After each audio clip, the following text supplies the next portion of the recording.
Irmãos, que a paz de Jesus, nosso Mestre, esteja conosco. Dando prosseguimento ao projeto Semente de Luz, o tema que nós vamos abordar é uma mensagem extraída do livro Fonte Viva, no seu capítulo 7, através da mediunidade de Francisco Cândido Xavier, pelo Espírito Emmanuel, que tem o título Pelos Frutos. A mensagem do Espírito Emmanuel, Pelos Frutos, ela tem referência também no livro Evangelho de Mateus, no seu capítulo 7, versículo 16. Lembrando a fala de Jesus, uma das diversas orientações por meio das quais o Mestre nos trouxe seus ensinamentos. Vejamos o texto. Nem pelo tamanho, nem pela configuração, nem pelas ramagens, nem pela imponência da copa, nem pelos rebentos verdes, nem pelas pontas ressequidas, nem pelo aspecto brilhante, nem pela apresentação desagradável. Árvore alguma será conhecida ou amada pelas aparências exteriores, mas sim pelos frutos, pela utilidade e pela produção. Vejamos o final dessa mensagem, quando ele diz pela utilidade e pela produção. Assim também é o nosso espírito em plena jornada. Ninguém que se consagre realmente à verdade dará testemunho de nós mesmos pelo que parecemos, pela superficialidade de nossa vida, pela epiderme de nossas atitudes ou pelas expressões individuais percebidas ou apreciadas de passagem. Não é assim, não é dessa forma. Mas sim pela substância de nossa colaboração no progresso comum, pela importância de nosso concurso no bem geral. Pelos frutos os conhecereis, disse o Mestre. É pelas nossas ações seremos conhecidos. Assim nós podemos fazer alguns questionamentos, algumas indagações. Que frutos temos produzido em nosso viver? O que significa produzir frutos? Produzir fruto, ou produzir um fruto, significa criar alimento para o outro. Significa deixar um legado moral pelos caminhos. Significa construir uma obra que o tempo não consome. Essa é a essência. Por exemplo, a dedicação de bons pais produz bons frutos sempre. Pode não ser agora, pois nem sempre os filhos sabem apreciá-los. Mas mais tarde, quando colhidos e saboreados, chegará um dia em que os filhos recordarão dos frutos da educação, dos bons exemplos, das renúncias e do trabalho incansável ofertados em abundância pelos pais amados. Então, dividir nosso conhecimento com os outros também é frutificar. Por que reter conosco o que pode ajudar tanta gente? Competição? Desejo de se mostrar melhor? Mas será que ainda não entendemos que só seremos melhores quando trouxermos o que estão em nosso entorno para junto de nós? O Mestre Jesus já nos ensinou essa prática de formas diferentes. Nosso exemplo de boa conduta dão bons frutos. Só que nós precisamos de referências ricas para podermos construir nosso comportamento maduro. Porque no primeiro momento, a conduta reta incomoda os que ainda não conseguem manter, os que não conseguem manter firmes, porque passam a ser motivo de chacota.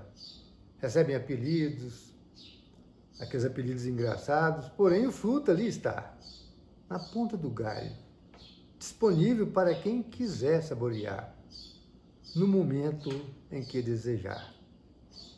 Então, quando nós falamos de referência rica, é porque ela incomoda. E um dia ela dispara o desejo de mudar. Por isso que as árvores de bons frutos precisam de ter paciência, pois nem todos sabem apreciá-las ainda. Uma das maiores alegrias da existência será de, ao entardecer dos anos, podemos olhar para trás e percebermos quantos bons frutos podemos deixar. Descobrir que não usamos a vida apenas para nos alimentar e manter a nossa subsistência. Enfim, é que nós somos capazes de alimentar os outros, aplicando nisso nossas energias. Essa é a vida da boa árvore, a vida das ações, para que se produza bons frutos. Ou seja, deixar um legado de amor no mundo. Não importa o que nós falamos ou escrevemos, porque nós somos o que fazemos. Nossas ações são nosso cartão de entrada em qualquer parte. A gente lembra da passagem evangélica em que Jesus conta da separação dos homens no juízo final. E assim o Cristo lembra que todos que estariam à sua direita só são aqueles que tenham sido caridosos com os semelhantes. É evidente que essa passagem é de uma forma alegórica, mas representa a exterioridades. Ela não é suficiente para sentar à direita do Senhor. O Mestre veio para os doentes. Também quer que todos nós, que enquanto aqui estivermos encarnados, nós precisamos cuidar da nossa própria evolução. Nós precisamos cuidar também de nossos irmãos. E ele também nos assevera que nem todos aqueles que dizem Senhor, Senhor, entrarão no reino dos céus. Significa o quê? Que mesmo diante das nossas superficialidades como cristãos, todos nós receberemos a semente do crescimento espiritual. E que cada um de nós receberá e cuidará dessa semente de acordo com as nossas possibilidades, de acordo com o nosso estágio evolutivo que tenhamos alcançado, é evidente. Porque não é boa árvore a que dá maus frutos, nem a má árvore a que dá bons frutos. Porquanto, cada árvore é conhecida pelo seu fruto. Demonstra Jesus que o bem e o mal na terra vêm do interior dos seus habitantes. Espíritos em provação, espíritos em evolução, que têm dificuldade de entender e aceitar a lei de amor, seja a qual o mal continuará a existir nesse mundo.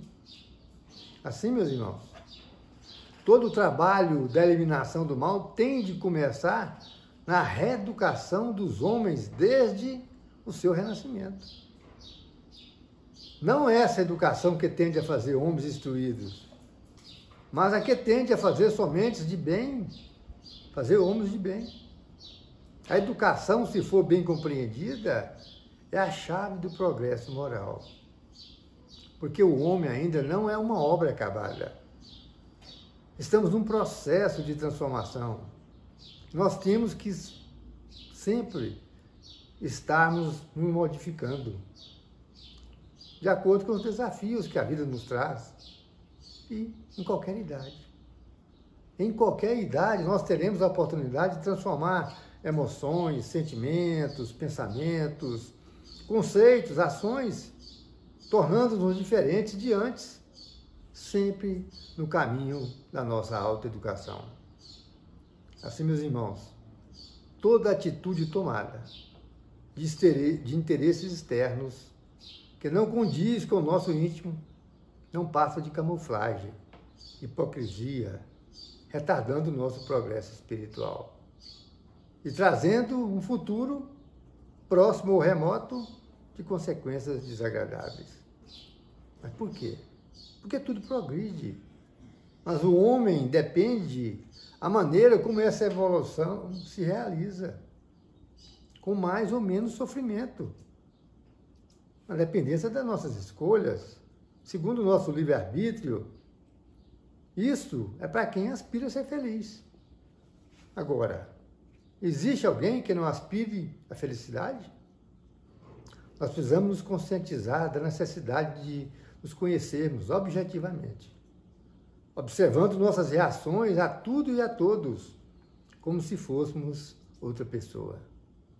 Reconhecer nossos defeitos e as nossas qualidades boas, nos aceitando como frutos de nós mesmos, e assim procurar diminuir os primeiros e desenvolver as segundas necessidades.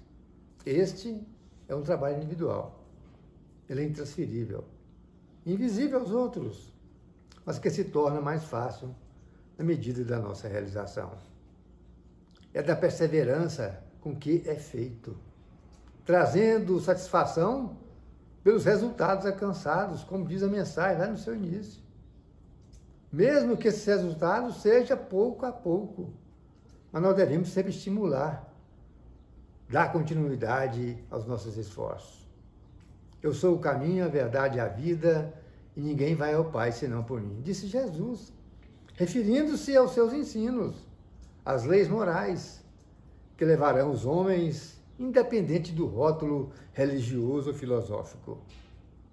Desenvolver todo o nosso potencial divino, porque cada um trazemos na nossa essência.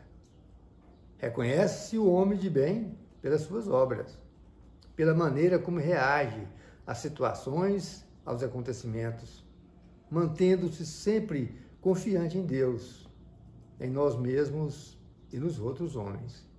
Porque todos nós, que aspiramos ser melhores, pessoas ainda nessa existência, nós precisamos desenvolver em nosso interior o bom tesouro, que produz o bem eterno. Eliminar o mau tesouro, que produz o mal provisório em cada um de nós.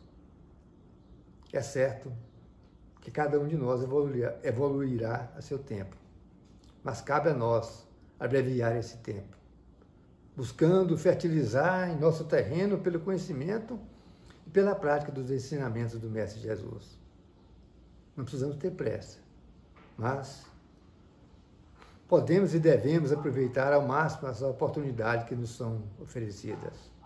Esses são os ensinamentos do Mestre que nos ampara e nos protege. Muita paz a todos. Meu muito obrigado.